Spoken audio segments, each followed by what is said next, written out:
আসসালামু আলাইকুম সবাইকে। আমি শখের থেকে সাদিয়া বলছি। আশা করি আপনারা সবাই ভালো আছেন। তো আমি আজকে আবারও নতুন একটি ভিডিও নিয়ে হাজির হয়ে গেলাম। তো আমি আজকে দেখাবো সুই কাটা পিঠা। এই পিঠাটি আপনারা বিভিন্ন ধরনের নাম দিয়ে চিনেন। অনেকে হাতে কাটা পিঠা আবার চিকন পিঠাও বলে। তো চলুন আমরা এখন বানিয়ে নিই সুই কাটা পিঠা। তো এই পিঠাটি বানিয়ে নেওয়ার জন্য আমি এখানে প্রথমেই চালনি দিয়ে চাউলের গুঁড়াটিকে ভালো করে চেলে নিচ্ছি। তো দেখতেই পাচ্ছেন আমার এখানে অনেক সুন্দর করে চাউলের গুঁড়াটি চালা হয়ে গিয়েছে। তো চলুন আমরা এখন ডোটিকে ভালো করে বানিয়ে নিই। তো ডোটি বানিয়ে নেওয়ার জন্য আমি এখানে প্রথমেই পানিটি বসিয়ে রেখেছিলাম। তো তারপর অল্প পরিমাণে লবণ দিয়ে দিলাম, তারপর দিয়ে দিলাম স্বাদ মতো চিনি। এখন আমরা এটিকে ভালো করে মিশিয়ে নিব। তো মেশানো হয়ে গেলে আমি এখন চাউলের গুঁড়াটি দিয়ে দিব। চাউলের গুঁড়াটি দিয়ে দেওয়া হয়ে গেলে তারপর আমি 5 থেকে 10 মিনিটের জন্য ঢাকনা দিয়ে ঢেকে রেখে দিব। 5 থেকে 10 মিনিট পর ঢাকনাটি উঠিয়ে আমি সুন্দর করে ডোটি বানিয়ে নেব। ঢাকনা দিয়ে ঢেকে দিলে কিন্তু ডোটি একদম সুন্দর করে তৈরি হবে, তাই অবশ্যই আপনারা ঢাকনা দিয়ে ঢেকে দিতে কিন্তু ভুলবেন না। তো দেখতেই পাচ্ছেন আমার এখানে 3 রকমের ডো তৈরি হয়ে গিয়েছে। এখানে আমি গোলাপি, কমলা আর সাদা ব্যবহার করেছি। আপনারা চাইলে যে কোনো কালার দিয়ে ব্যবহার করতে পারেন। তো চলুন আমরা এখন পিঠাগুলোকে বানিয়ে নিব। তো দেখতেই পাচ্ছেন আমি এখানে প্রথমে রুটির মতো করে বানিয়ে নিচ্ছি।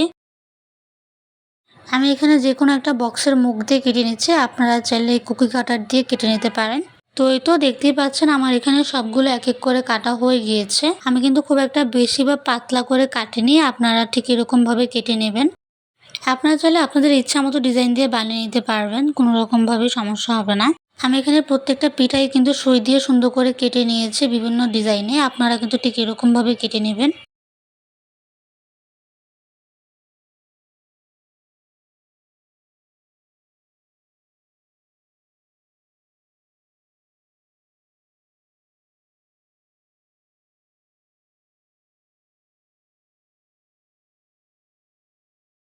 তো দেখতেই পাচ্ছেন আমার এখানে সবগুলো পিঠা বানানো হয়ে গিয়েছে অনেক সুন্দর করে। আমি এখন এই পিঠাগুলোকে তাওয়ার মধ্যে দিয়ে তেল ছাড়া ভালো করে ভেজে নিব।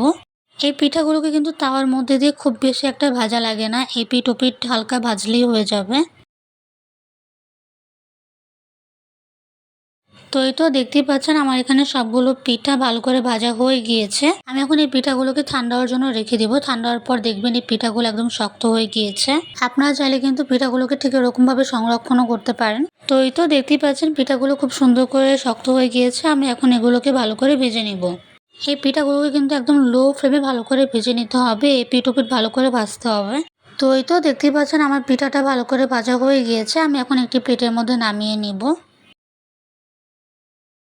ঠিক এরকমভাবে আমি সবগুলো পিঠা এখন ভেজে নেব। আমাদের কিন্তু সবগুলো পিঠা মিডিয়াম আঁচে ভালো করে ভেজে নিতে হবে। হাই ফ্লেমে ভাজলে কিন্তু পিঠাটি একদম পুড়ে যাবে।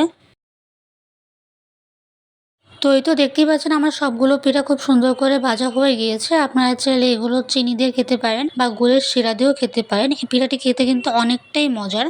তো আজকের ভিডিওটি এই পর্যন্তই। আশা করি আপনাদের এই ভিডিওটি ভালো লেগেছে। আর ভিডিওটি ভালো লাগলে লাইক শেয়ার কমেন্ট করবেন। আর ঠিক এরকম নতুন ভিডিও পেতে আমার চ্যানেলটি সাবস্ক্রাইব করবেন আর আমার পাশে থাকবেন। আল্লাহ হাফেজ সবাইকে।